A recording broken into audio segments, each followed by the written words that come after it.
cool beans. Hope you guys did enjoy that small montage. I'm Hex. I'm gonna be going over my Nightblade build that I've been using for the Fire Song patch that I like to call the Nightblade Dirty Bubble build. What I like about this build is it lets me be really safe when I go in for my burst on somebody. But before we get started, if you guys can hit that subscribe button and like button, really does help out a lot. We're on the road to 1K, and honestly, every day we're getting closer, and honestly, we're right around the corner. So yeah, I can't do it without you guys. I greatly appreciate it. Also, leave a comment what you guys think of the build or what build videos you want to see next. I'm always up for suggestions, and I'm always down to try new classes. I just need help picking a new class because all the classes are fun. I just need one to choose. As always, I have timestamps on screen down below if you're looking for any specific. But without further ado, let's in-cap our way into the build.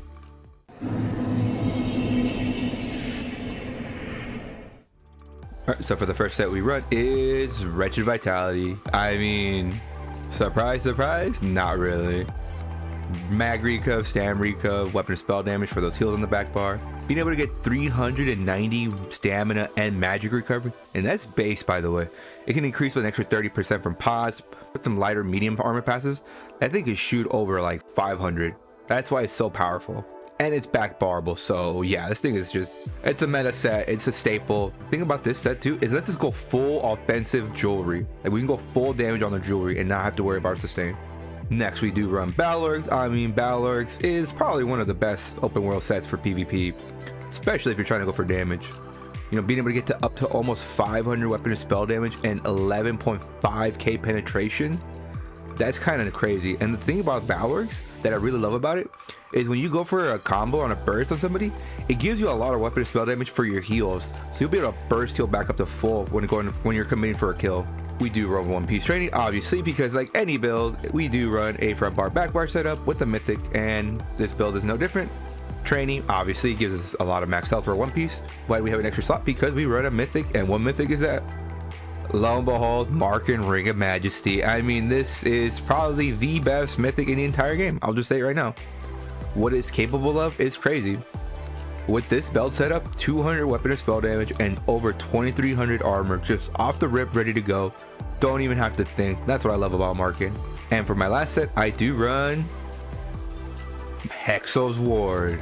What is exactly Hexo's Ward? Well, let's go over it real quick. 2Ps as crit, 3Ps as weapon and spell damage, 4Ps as crit. The 5-piece dealing critical damage grants you a damage shield that absorbs up to almost 14k damage for 6 seconds. This effect can occur every 7 seconds. So in PvP, that's about a 7k ward. Think about that. That's a 7k shield you're getting. Your shields can have resist on them, so they'll be taking even less damage. So what I love about this, it gives you 2 lines of crit. So that's 6% crit we're getting on our front bar. Really, really good for a Stamblade because, you know, we're trying to go for crits. Because when we crit, we chunk. And when we chunk, we kill them. And when we kill them, we get some nice clips. Because when you try to go for a turn and burn, this will save your life. There's been times where I got away with 1k HP, which wouldn't have been possible if my Hex's Ward didn't proc. Kind of a sleeper. I like it. It was fun. And plus, it has the word Hex in it. So I had to run it. So the way we run it, we do run a Hex's Ward Maul with an Absorb Stamina enchant. Really good. Can proc Minor Fracture because we're not always guaranteed to hit him with Surprise Attack. Obviously Sharpen because in PvP, penetration is king. So you can just see we're triple dipping in penetration. A Maul, Sharpen, with access to potential Minor Fracture. Yeah.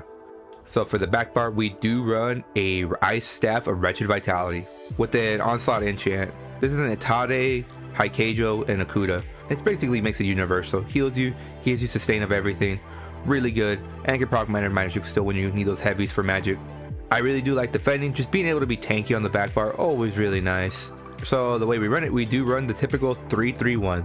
3 heavy, 3 medium, 1 light. So the way we run it is a heavy head of Battlorgs and a heavy chest and legs of Wretched Vitality.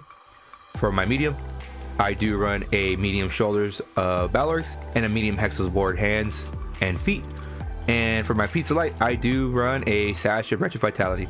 For the traits, I do run 6 M-Pen, 1 reinforce. Yes, 6 M-Pen, 1 reinforce. So the only reinforce we have is a heavy chest of Wretched Vitality reinforce, and the rest M-Pen. You could go anything. If you want more reinforced on your heavy, go that. If you want some well fitted, perfectly fine.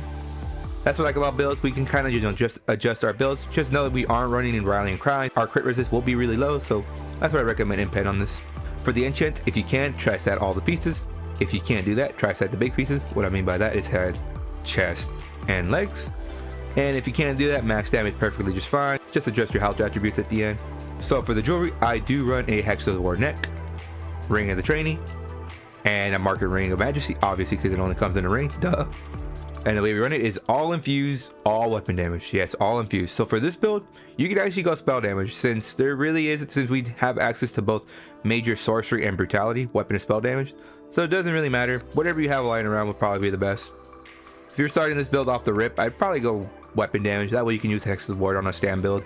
So the main pots we do run is, we do run stam and move weapon crit pots. These are the pots I run, and I absolutely love them.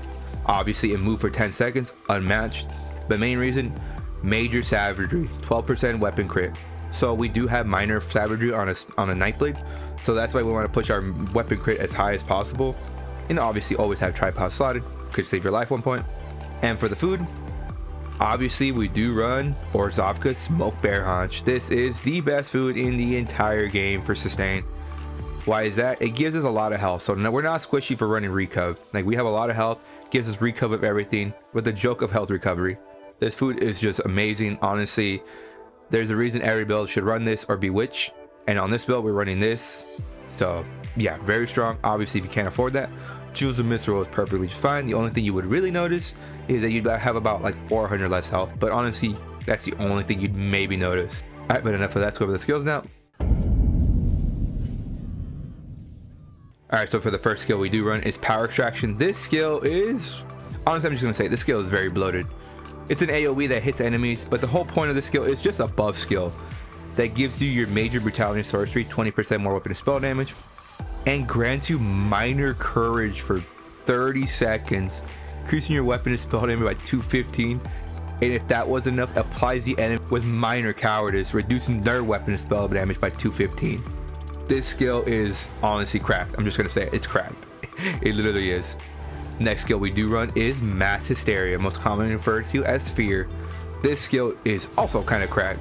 Like, honestly, it probably is the best CC in the entire game. An unblockable CC that stuns them for 5 seconds. And not only that, it applies major cowardice for 12 seconds. Yes, we have minor and major cowardice, reducing their weapon spell damage by over 600. You also have to count that also reduces their healing received, because they don't have that for their healing. So that's why this is very potent. Next skill we do run is Killer's Blade. Really nice execute now that it scales below 50%. And what I really like about this one too is that it also heals you if you kill an enemy within 2 seconds of damaging with them, or if you get them with the killing blow. Lets you go really risky on the plays. Next we do run Merciless Resolve. This is basically, or most commonly referred to as the Nightblade bow, or a bow proc. Basically, you get stacks, granting you weapon and spell damage, 5 stacks. You'll be able to fire the spectral bow and hit crazy hard. And one thing that I didn't notice, thanks to my buddy Trumpgram, is that this actually hits harder than your in cap. Unbuffed, 16.2k. In cap's only 12.7. Look at that, a 19k bow, and our in cap's not even at 15k. Yeah, that thing is crazy. Next we do run Surprise Attack. This is basically just our spammable with Sundered and some. Next, obviously, our bread and butter ultimate. What makes a Stamblade very annoying is Incapitating Strike, or most common referred to as Incap. Basically, you hit an enemy very hard, make them take 20% more damage from you for 6 seconds, stuns them if casted with 120 or more ultimate, and gives you some recuff to reef. Like, this skill just gives it all. So yeah, we almost had a 20k bow proc.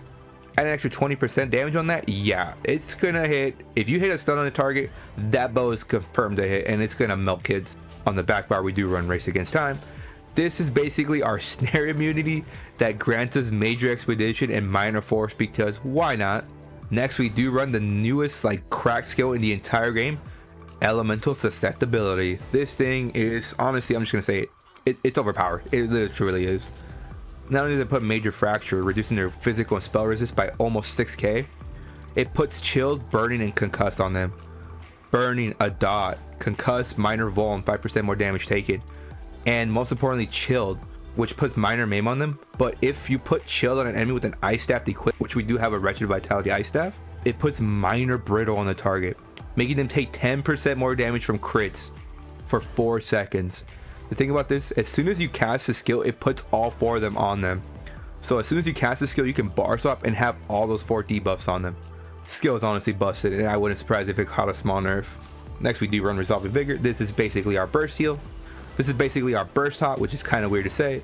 Heals you, oh my god, look at that, unbuffed, almost 20k heal over 5 seconds. And grants us minor resolve for 20 seconds, almost 3k resist. So next comes your flex bot. I really did enjoy Shadow Disguise. It was very nice to be able to alleviate all the damage I had on me. I tried the shade, I didn't like it. I tried the other morph of cloak, the one that heals you. I didn't like that. I put cloak on and I was loving it. The amount of pressure I was able to take off of me was just unmatched. Next, we do run Healthy Offering. This is the bane of my existence for when it comes to gankers running the skill, because it literally will shoot you to full. This is basically your burst heal. Downside, quote unquote, that makes you take damage over 3 seconds. Guards hit harder than this.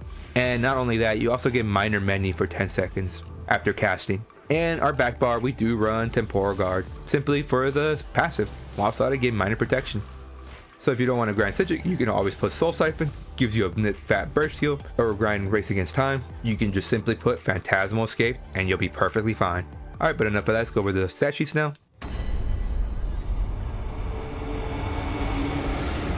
Alright, so our stat sheets with Jewels of Mithril. So if you are running Orzhov, your health should be a little higher and your recovs should be a little bit better than mine.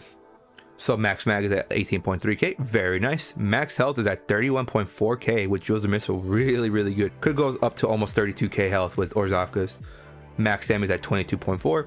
So our mag recover is at 1654, really good. Health recovery is always a joke to read, and our stam recover is at 2182. So our non-Balor's proc, we're at weapon damage is at 5838. Weapon crit is at 42.3%. Very nice on that weapon crit. Our physical and spell pin is over 11k, really juicy. Spell resist is at 29.4k, and our physical resist is at 28.7, with our crit resist at 2076. Really nice stats. But now everybody wants to know what the fully proc Balor looks like. So our weapon damage goes up to 6468, and our physical and spell pin is at 22.6k. Yeah, ain't no one surviving that. Alright, so for my attributes, I do run 24 points in the health and 40 points in the stamina. For the Mundus, we do run the Shadow. The Shadow was amazing for this build. Not only does it make us hit really hard when we crit, it also double dips in our tankiness by giving us some bursty crit heals.